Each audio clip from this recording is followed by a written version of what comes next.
Well, that was the old name. We changed the name to scalingup.com, and that's where people can learn more about me is scalingup.com. The thing that really determines engagement and excitement and energy, and he says, nobody believes this, but the research is clear. And then I'll share an analogy and a real story. Elon Musk, it's the famous algorithm that they actually a mantra they have to repeat during their daily huddle. So Michael Dell did the transaction of the century. He took his company private, then he took it back public.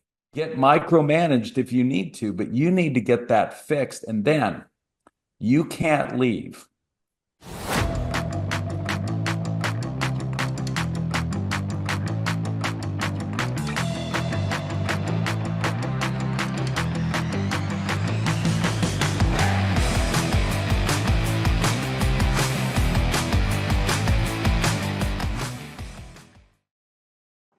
Hi, I'm Greg Voisen, the host of Inside Personal Growth, and it gives me a great pleasure to introduce to you one of our sponsors today, Thais Gibson from the Personal Development School. Now, your personal attachment style is one of the most powerful forces in your life. It shapes your relationship, your self-worth, and your beliefs. What if you had the power to become securely attached? You'd be able to build stronger connections and heal any relationship.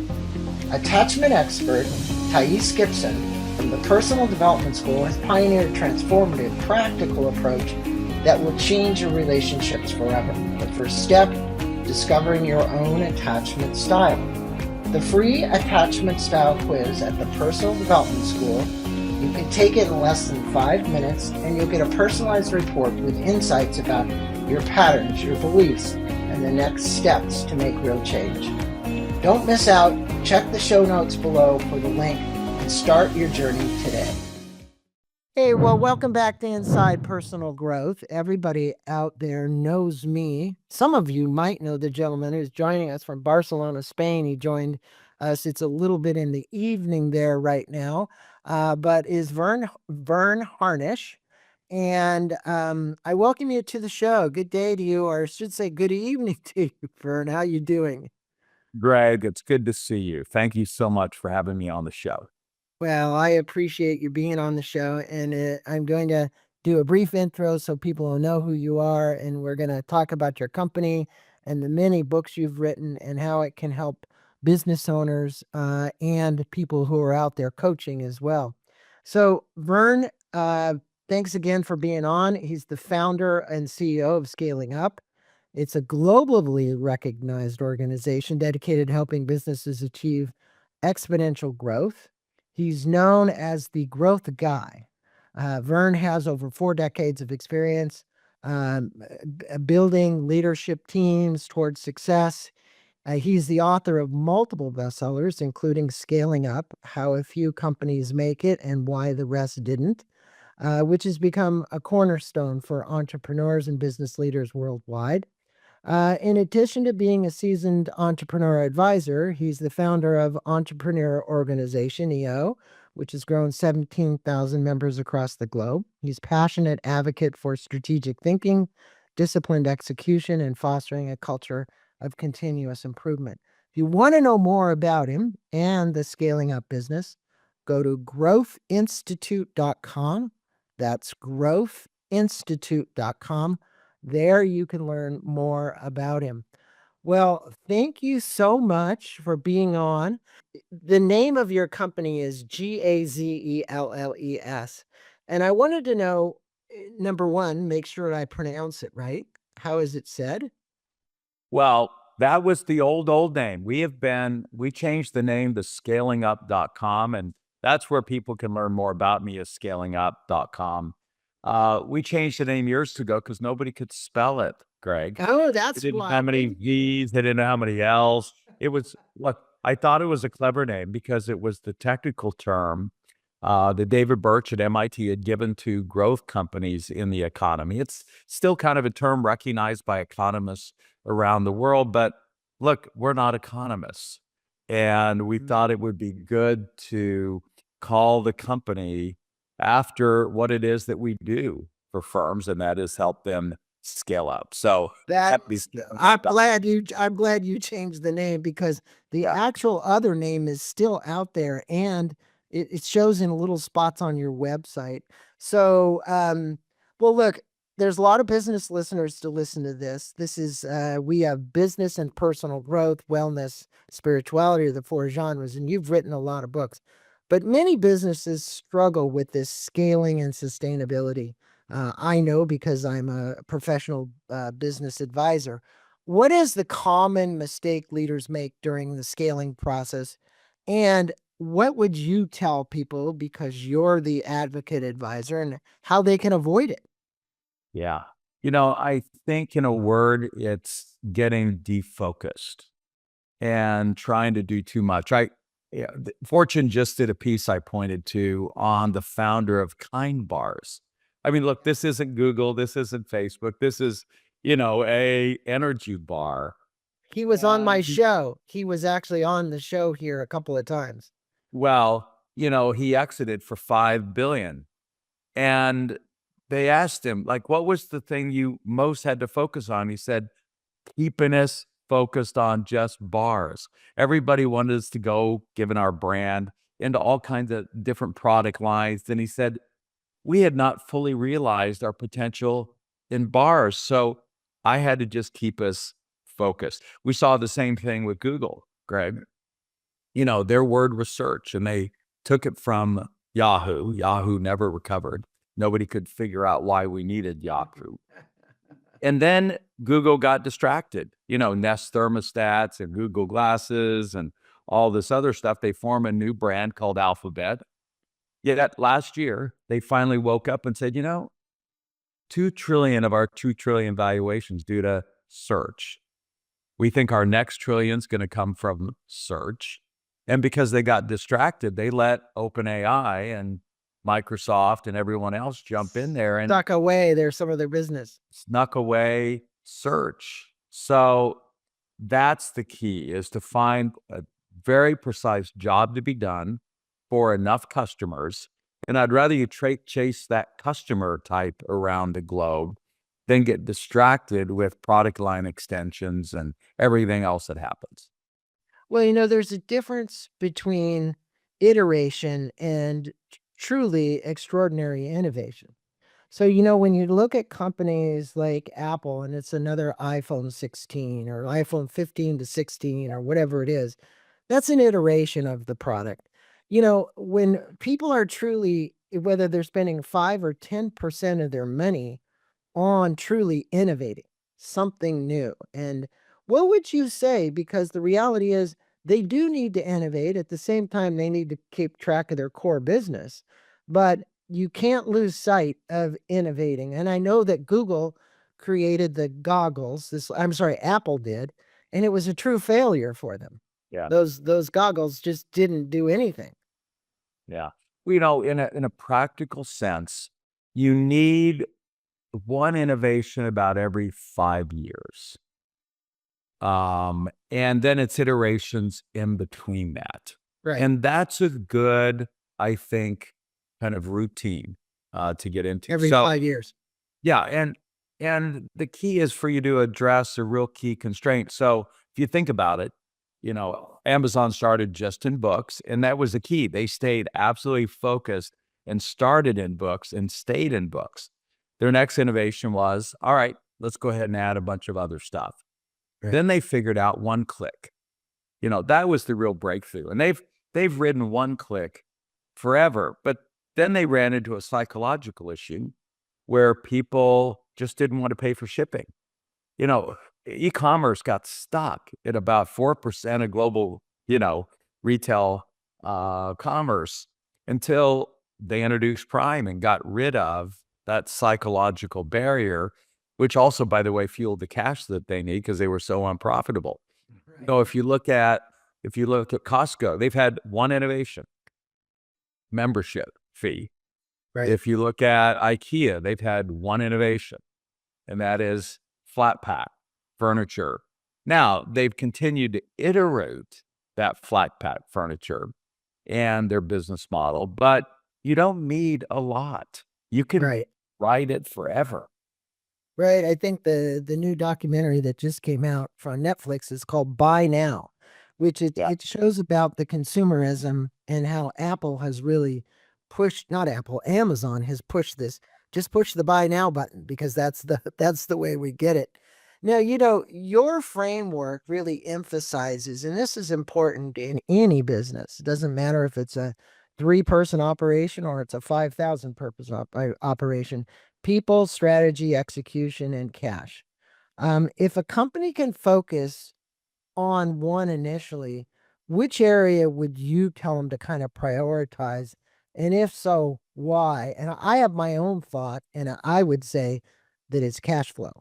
But the Yeah. reality is that because cash flow is what kills most businesses. Yeah. Well, it is a flywheel, Greg. And so, what we emphasize, and we have a set of assessments that help, you've got to enter wherever you think you need to enter on the flywheel.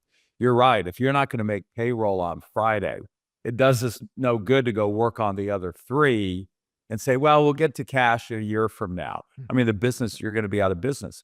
At the same time, if you're missing a key leader in the organization, if you don't get that in place, that's going to stop that flywheel.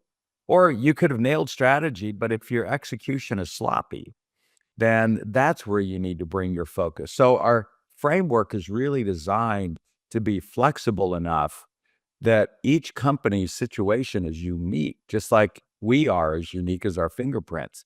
And so our goal is and job is to figure out where do we enter that flywheel in order to then get it spinning faster. Well, the thing for my listeners is at scalingup.com, you offer all kinds of free downloads. You always have, even before Yeah. you were like the download king. So there's, a lot of these forms and things that you could use immediately. They're there. So I just want to let them know that they could take advantage of that and do it. And they get that at scalingup.com, correct? Yeah, and I would emphasize they'll see next to the picture of the books, there's a link actually to a free 1-hour course. It's 15 minutes on each people, strategy, execution, cash, and it's not a teaser. It really provides value. Look, I'm in this thing missionally because I watched my dad scale up and then lose it all in the 73 recession, and Greg never recovered. And so if I can keep any entrepreneur from going through what my dad and our family went through, hey, it's been a good life. So that is probably what drives you every day. So It that's what's does. important. There's always history somewhere, and there's always something that happened to someone that makes them so passionate about what they do. And I'm glad you told us that quick little story because I had a similar story in my family. So um, you talked about leaders and leadership. I have as many people on here from Stephen Covey Jr. to Marshall Goldsmith talking about leadership. What qualities make a leader effective in a scaling company, right? And how can they develop those qualities in themselves and their teams?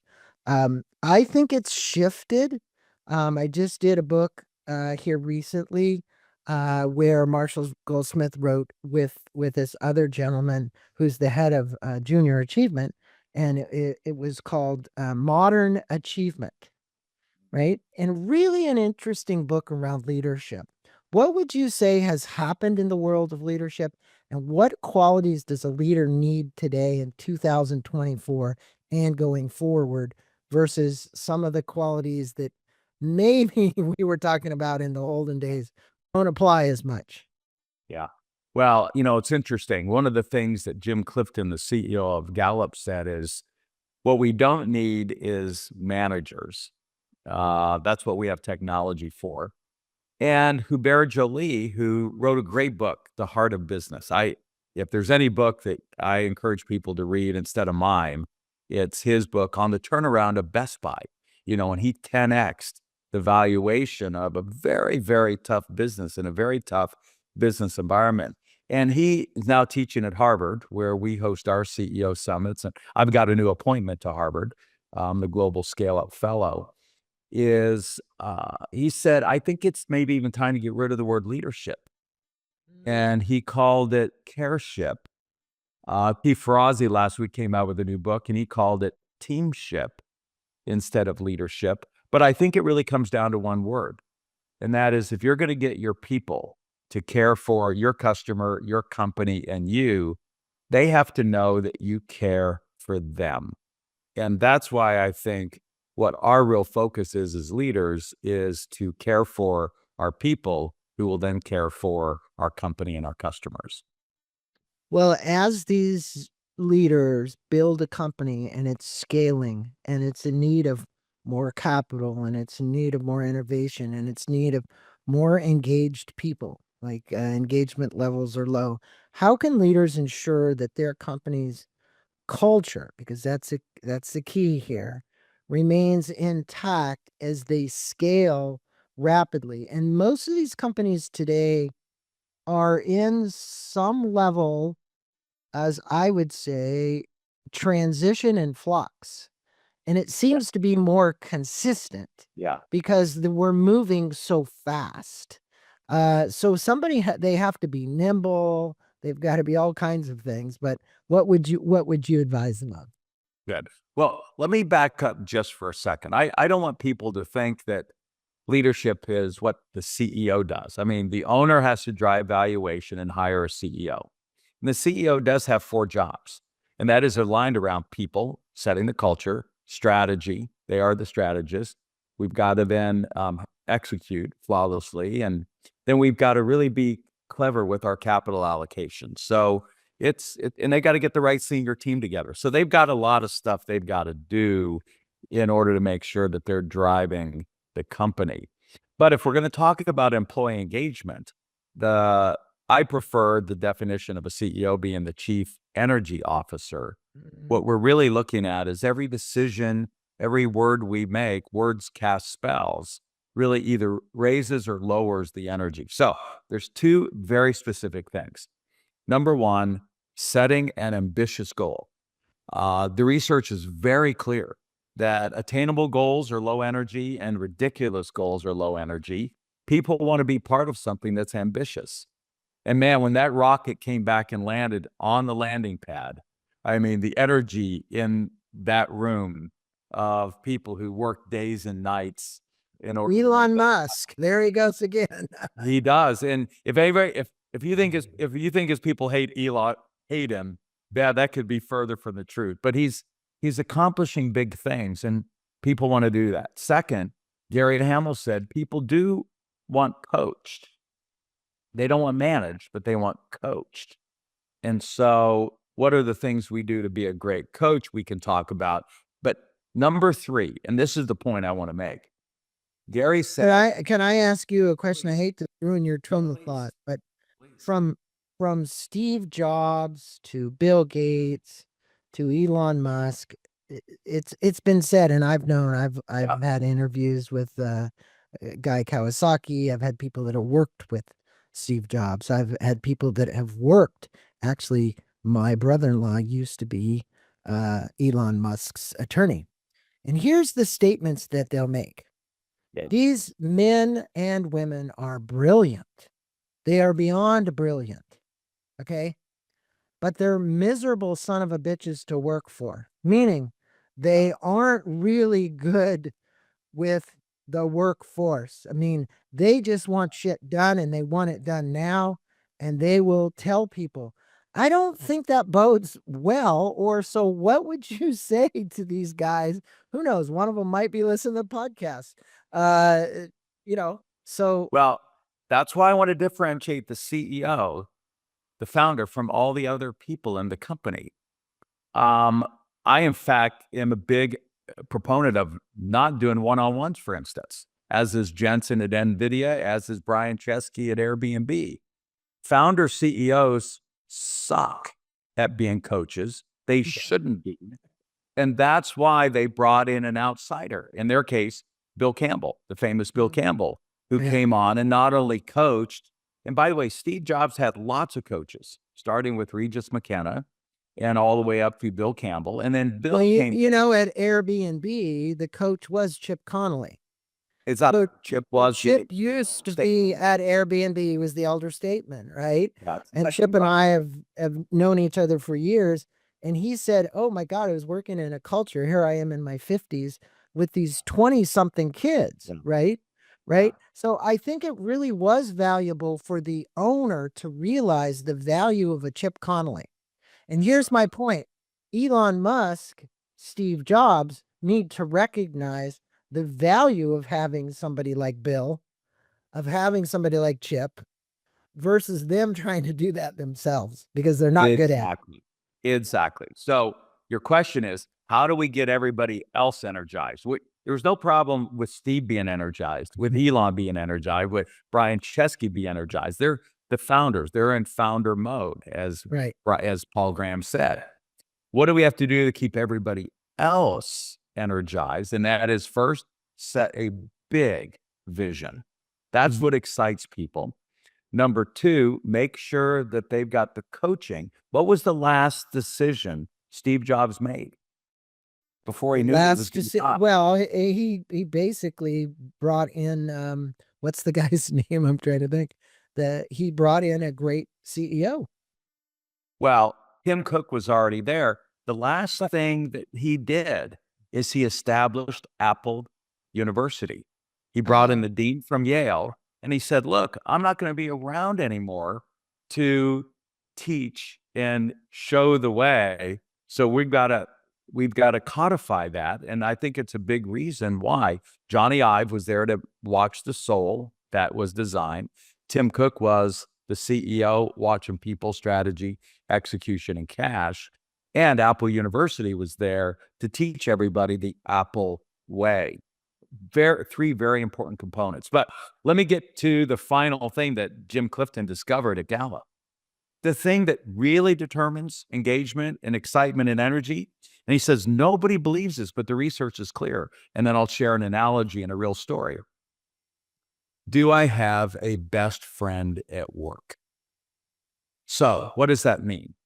I did work decades ago for Hewlett Packard. And I think one of the things that was exciting is that every Friday, everybody would dump out of their offices on campus and go to a barbecue every Friday afternoon. If you watch Top Gun Maverick, I know it's a movie, but the scene that I show over and over and over to companies is that beach scene where they're out playing football and the commander comes by to kind of chew out Tom Cruise. What are you doing? We've moved up the deadline. You guys are out here playing. And I get a goosebump every time I play that segment where Tom looks at the commander and said, look, you wanted me to put together a team. Now you've got your team. I mean, these were the A of A players, but they were set up competitively to choose the 4 teams. And Hangman didn't get chosen, but it was Hangman who saved the day at the end. So I've got a student, Jack Little. He was in my second MIT class I ever hosted back in 93 through 95. He went on to build MathWorks, 6,500 employees globally, 1.2 billion in revenue. And I had dinner with him a few Saturdays ago, and we got talking about this, and he said, the single most important thing they do is he most recently spent $25 million flying in all 6,500 employees from around the world and their families and putting them up in hotels and renting out Disneyland so they could all have fun together. Mm-hmm. And that's really at the heart of our quarterly theme. So with remote work, it's got even tougher for us to have those human connections. But if we can at least have one good friend at work, and where does that come from?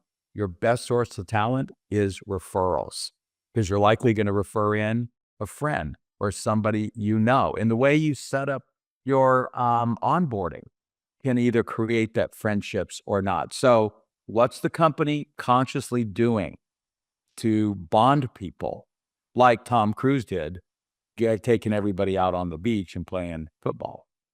Well, you bring up such an important point. I think, recently, just last week, There's a psychologist on Adam Dorsey called Super Psyched, and he was talking about the loneliness epidemic.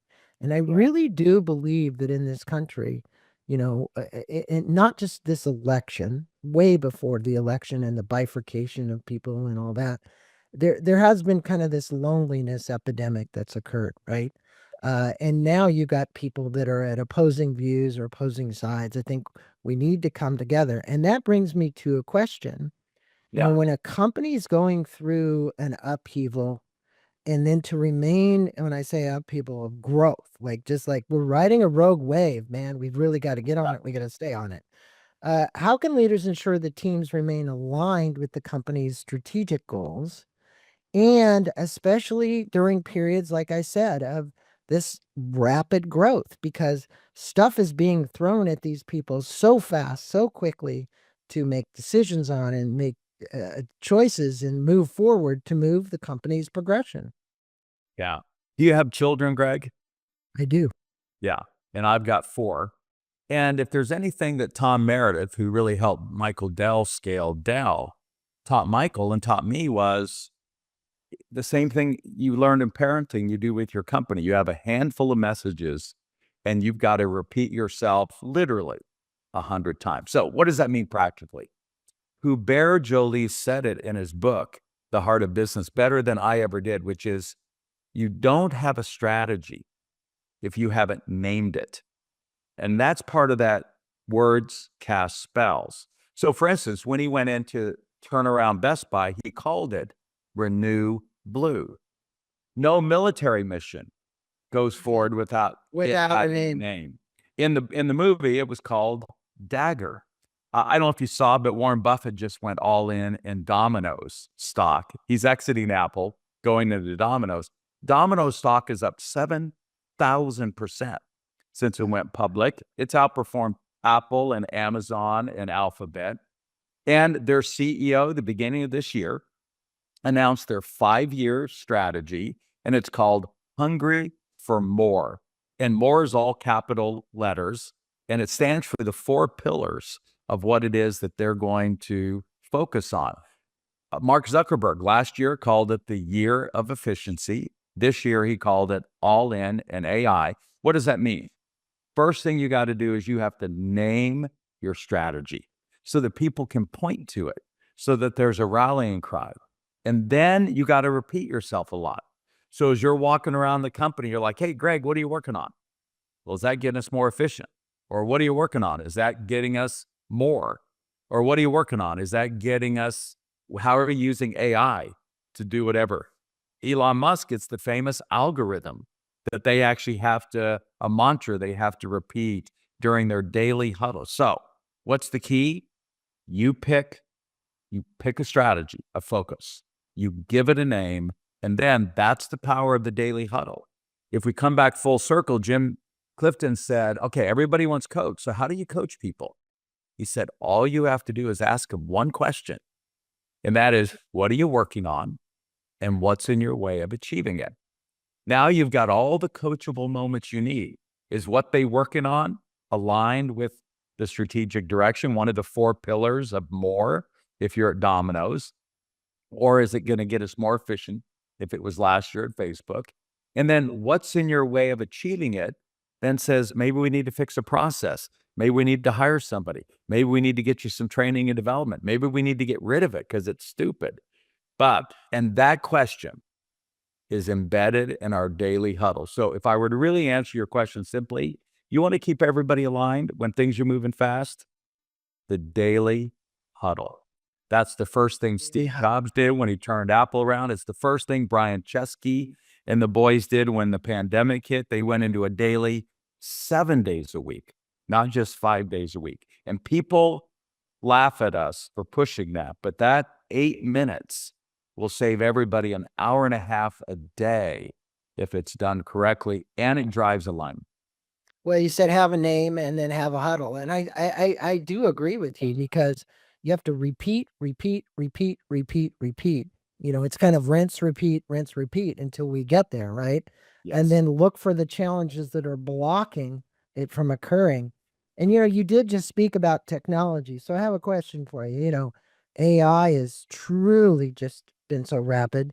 You talked about Warren Buffett going from moving out and investing into Domino's versus NVIDIA, right? And you think about how fast these chips are occurring and what AI is doing to change the course of scaling business. So, how can leaders like either embrace this, which most of them are, jump into it, use it to their advantage, and really help it scale their business probably even quicker? Yeah. Well, I think you need to hire some teenagers. And Mhm. and I mention it. So my latest column I just submitted for Chief Executive Magazine features co-distributing out of Pittsburgh, Pennsylvania. COE Distributing. They distribute office furniture. It's not Google or Meta, it's office furniture. Mhm. Yet for the last 5 years, Greg, they've had a partnership with the University of Pittsburgh's data analytics department. None of the schools have an AI department yet. If you were to look in your junior college, your major university, it's called data Yep. analytics. And he's partnered with the professor, and every semester he's had them do a data analytics initiative for his company. And the breakthroughs that they have had, because they don't have any biases and they're young and they're up on the latest technologies and they've got time to work on it. He is just now bringing it in-house, and he's hired two of the students that had worked on several of these initiatives. So to me, it's the least expensive and quickest way for you to really get some expert help for hardly anything. He pays the professor, he funds the class $10,000 a semester. Mm. Um, I got just John DeJulius, the customer service guru. I got the class at Harvard. They were doing a project for him, and Harvard's not allowed to even take any funds. And they're going to solve a major constraint that John sees in his set of businesses with a group of students that I know they'll nail the solution. Well, it's real practical advice, whether you go to your local university or junior college or wherever it might be. But you're right about hiring younger people who have the time, but even on top of that, give them an objective. Say, hey, we're going to study the data. We're getting, in a lot of cases to companies, it's like, I think it's Rita McGrath who was on here not that long about seeing around corners. How does predictive analytics really help me push my company into the future and really see what might be that I don't see that right head on, right?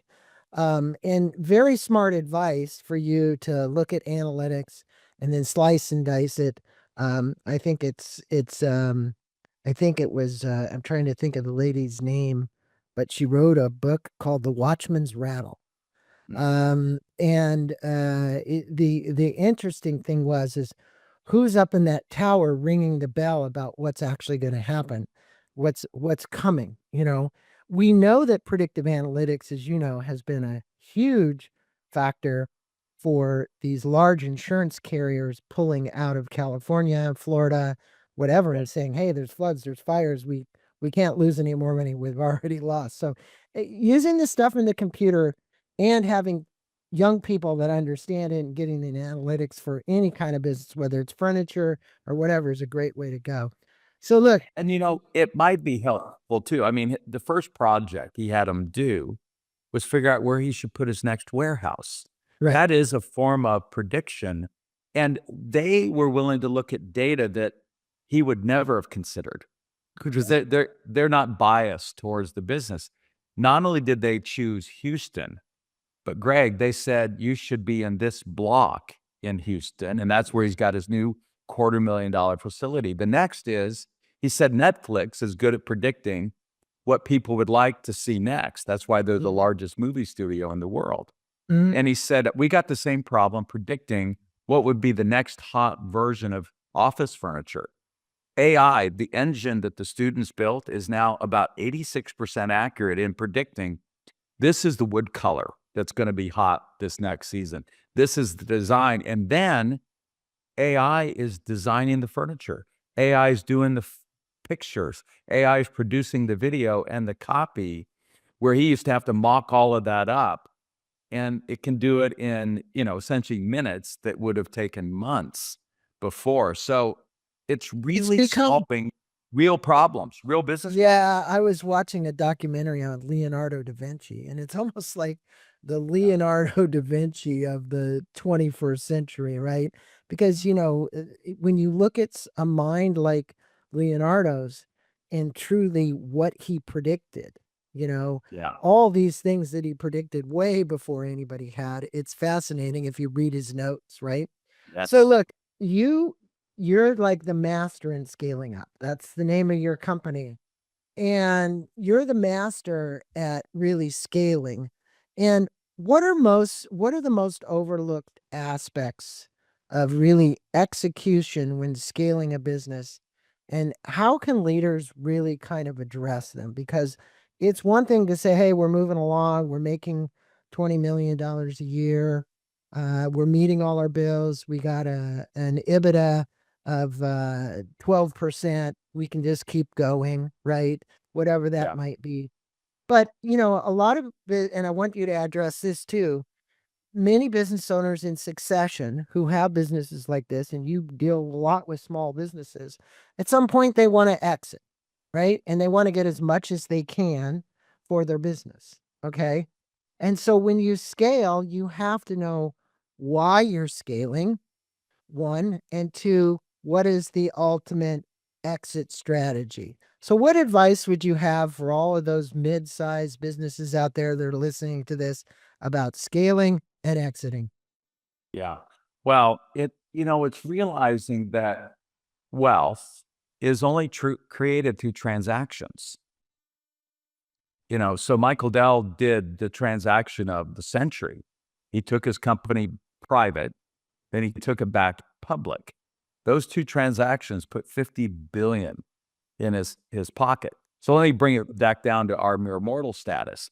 One of my founding board members, Ted Leonsis, sold his little company Redgate when he was in his 20s for $5 million to Harris Communications. Harris then blew it up, and he was able to buy it back for $1 million. So he netted $4 million. Then he resold it to AOL. He was Steve Case's partner. They scaled up AOL. Then they did the Time Warner transaction, which was hundreds of millions. And then Ted took chips off the table, and he then bought the sports teams in Washington, D.C. The biggest mistake I see entrepreneurs make is they don't exit sooner than later. You should, and when should you exit? When you're the most excited about the business. Because that's when you're going to get everybody else hyped up about it. And look, anyone who's going to buy it, they can see through you faking it. But if the business is truly on fire and has caught a wave and is doing well, that's the time. And now we always hear the few exceptions, the Michael Dell who hangs on, or the Mark Zuckerberg, but come on. The rest of us are not those handful of guys and gals. Instead, you're better off exiting when you're excited about it, because if you wait till it slows down, you just left millions on the table, and you can always buy it back. Whoever bought, if they blow it up. I did a business where that happened twice. It happened. They sold it, and then they bought it back at half of what they sold it for. And then they had all the capital that they had to do it. But here's a really good question for you. And not that the others weren't, but most business owners, whether it's a family business or it's being run by a CEO, there's this, at some point somebody founded this company, and there's this big question when they exit, which is why they don't exit sooner, around relevance. What would you tell a mid-sized business owner today who's hanging on because he or she is worried that I'm not going to be relevant anymore when I sell this business, and I really have to have this internal psyche and spiritual connection to making sure that I'm relevant? Yeah. Well, I want to bifurcate that question. Okay. First, I want to deal with, I thought where you were going is, and rightfully so, the founder should be concerned that when they leave, something leaves with them that ends up destroying their baby. And what I've concluded is they have to be clear, what is the soul of their baby? What's the soul of the business? And you can outsource and delegate everything but the soul. And so let me tell you a story. And then how do you fix that? So I had a guy that owns a $600 million construction company. He's taken 30 years to get up the S curve. It's quite successful. And he said about 4 years ago, he started turning it over to some of the younger leaders. And it's not going well. And so that's why he called me. He says, I can't figure out. I go, all right, Dave, what's the soul of the business? He goes, I don't know what you mean. So here's how you figure out the soul. What was the key to you getting here? And he knew that answer. He said, look, we do very complex projects, but we have never missed a deadline. Not in the Great Recession, not in a pandemic, not in supply chain challenges. We never have missed a deadline. He said in the last 48 months, we've missed 4. I go, there it is. So I give you permission, Dave, to go back in and get maniacal. Be a little bit of an a-hole if you need to. Get micromanaged if you need to, but you need to get that fixed. And then you can't leave till you found somebody who's as maniacal and good at that piece of the soul as you. And that's what Johnny Ive was for Steve Jobs. I mean, Apple 10x'd its market cap in the next 10 years after Steve's death. I know because Johnny Ive was there. Johnny then left in 2021, literally 10 years later. And, there's about a 36-month cycle on new ideas to market.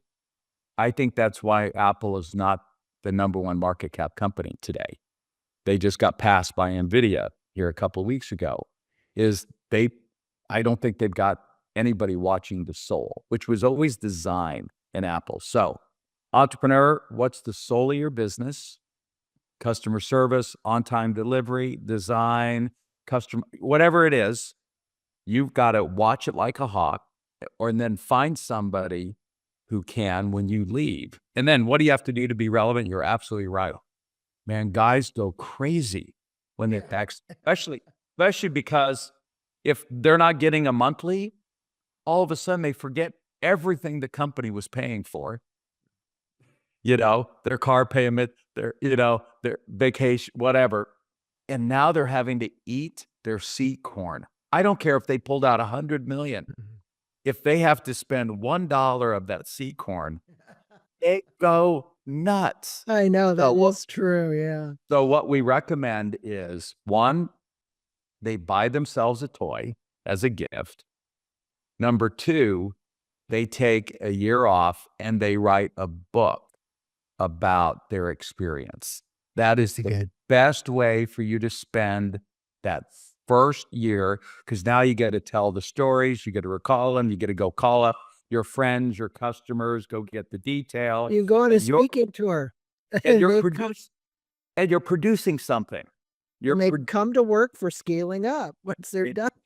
And then somewhere over that year, they'll figure out. The second thing we recommend is go to the Halftime Institute. That was for yeah, definitely for this reason. It's the Halftime Institute. I highly recommend. The guy that's running it now was just on the show maybe 6 months ago, and everybody that's gone through that has done well. It was Bob Woodward initially, but now Bob somebody. What was Bob's name? Bob Buford. I said Woodward. Yeah. Bob Buford. And he said that. I couldn't think of Buford's name either, but Bob. Yeah, go out and buy the book, folks, because it's worth it. And go to their website. Go listen to that podcast I did with him. Summing up the interview now. Yeah. Look, we have a new president in. We've got a lot of countries. This is a worldwide economy. You look at China, you look at Taiwan, you look at all these other places that potentially affect our landscape. So with the trends in the global economy and the business landscape, How do you see that shaping? And then this is a very broad brush question, but it's a great way to sum up our podcast because I'd like people to know your thinking. As we move forward through the next, let's say, 4 to 6 years, what would you tell business owners right now? And what opportunities do you see for them scaling up? Yeah. Well, first, I think it's important for business owners to know some of the stats of our world. So the global economy was 33 trillion in the year 2000.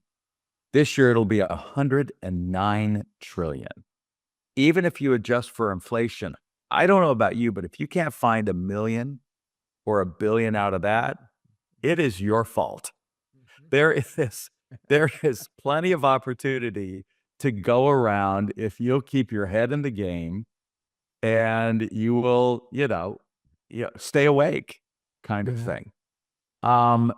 Second, so the macro economy is there, and it's because of all the billions of people moving into the middle class.